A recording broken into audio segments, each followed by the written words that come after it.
Marcos 3. Jesus e o homem da mão aleijada. Jesus foi outra vez à sinagoga.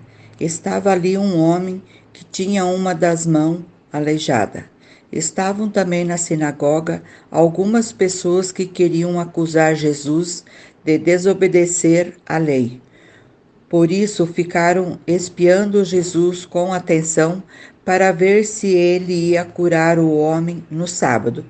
Ele disse para o homem: "Venha cá", e perguntou aos outros: "O que é que a nossa lei diz sobre o sábado? O que é permitido fazer neste dia, o bem ou o mal? Salvar alguém da morte ou deixar morrer?" Ninguém respondeu nada. Então Jesus olhou zangado e triste para eles, porque não queriam entender, e disse para o homem: "Estenda a mão." O homem estendeu a mão e ela sarou. Logo depois, os fariseus saíram dali e junto com as pessoas do partido de Herodes, começaram a fazer planos para matar Jesus. Discípulos foram até o lago da Galileia. Junto com ele ia muita gente da Galileia, da Judeia, de Jerusalém, da Idumeia, do lado leste do Rio Jordão e da região de Tiro e de Sidom. Todos iam ao encontro de Jesus, porque ouviam falar a respeito das coisas que ele fazia. Jesus pediu aos discípulos que arranjassem um barco para ele, a fim de não ser esmagado pela multidão, pois ele estava curando tanta gente que todos os doentes se juntavam em volta dele para tocá-lo, e as pessoas que tinham espíritos maus, ao verem Jesus, caíam aos pés dele e gritavam: "O Senhor é o Filho de Deus." Mas Jesus proibiu duramente os espíritos de dizerem quem ele era. Jesus escolhe os 12 apóstolos. Jesus subiu um monte, chamou o que ele quis, e eles foram para perto dele. Então escolheu 12 homens para ficarem com ele e ser enviado para anunciar o evangelho. A esses 12 ele chamou de apóstolos. Eles receberam autoridade para expulsar demônios. Os 12 foram estes: Simão, a quem Jesus deu o nome de Pedro; Tiago e João, filhos de Zebedeu.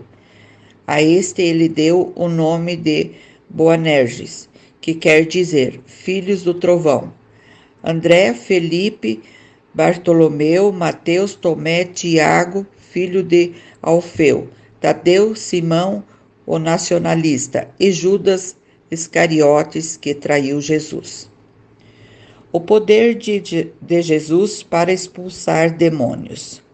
Quando Jesus foi para casa, uma grande multidão se ajuntou de novo, e era tanta gente que ele e os discípulos não tinham tempo nem para comer. Os parentes de Jesus souberam disso e foram buscá-lo, porque algumas pessoas estavam dizendo que ele estava louco. Alguns mestres da lei que tinham vindo de Jerusalém diziam: "Ele está dominado por Beelzebu, o chefe dos demônios." É Beelzebu que dá poder a este homem para expulsar demônios. Então Jesus chamou todos e começou a ensiná-los por meio de comparações. Ele dizia: "Como é que Satanás pode expulsar a si mesmo? O país que se divide em grupos que lutam entre si, certamente será destruído. Se uma família se divide e as pessoas que fazem parte dela começam a lutar entre si, ela será destruída. Se o reino de Satanás se dividir em grupos e esses grupos lutarem entre si, o reino não continuará a existir, mas será destruído. Ninguém pode entrar na casa de um homem forte e roubar os seus bens, nem primeiro amarrá-lo. Somente assim essa pessoa poderá levar o que ele tem em casa. Eu afirmo a vocês que isto é verdade. Os pecados que as pessoas cometem ou as blasfêmias contra Deus poderão ser perdoados, mas as blasfêmias contra o Espírito Santo nunca serão perdoadas, porque a culpa desse pecado dura para sempre. Jesus falou assim porque diziam que ele estava dominado por um espírito mau. A mãe e os irmãos de Jesus. Em seguida, a mãe e os irmãos de Jesus chegaram. Eles ficaram do lado de fora e mandaram chamá-lo.